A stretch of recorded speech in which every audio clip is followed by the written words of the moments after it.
लालच बुरी बला है। एक बार एक छोटे से शहर में एक लालची आदमी रहता था। वो बहुत ही धनी था, लेकिन इसके बावजूद भी उसकी लालच का कोई अंत नहीं था। उसे सोना और कीमती वस्तुएं काफ़ी प्रिय थी, लेकिन एक बात जरूर थी, वह अपनी बेटी को किसी भी चीज़ से ज़्यादा प्यार करता था। एक दिन उसे एक परी दिखाई दी। जब वो उसके पास आया तो उसने देखा कि पेड़ की कुछ शाखाओं में परी के बाल फंस गए थे। उसने उसकी मदद की और परी उन शाखाओं से आज़ाद हो गई। लेकिन जैसे जैसे उसका लालच हावी हुआ, उसने महसूस किया कि उसके इस मदद के बदले में एक इच्छा मांगकर वो आसानी से अमीर बन सकता है। ये सुनकर परी ने उसे एक इच्छा का पूर्ति करने का मौका भी दिया।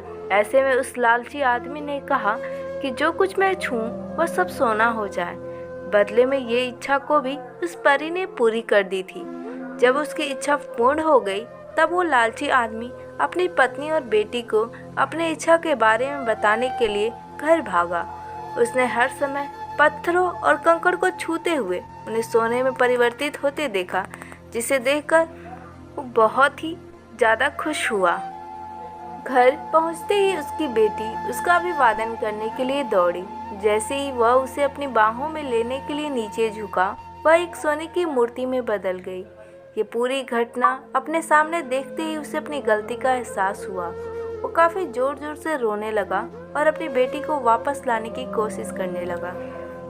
उसने परी को ढूंढने की काफ़ी कोशिश करी, लेकिन वो उसे कहीं भी नहीं मिली। उसे अपनी मूर्खता का एहसास हुआ, लेकिन अब तक काफ़ी देर हो गई थी।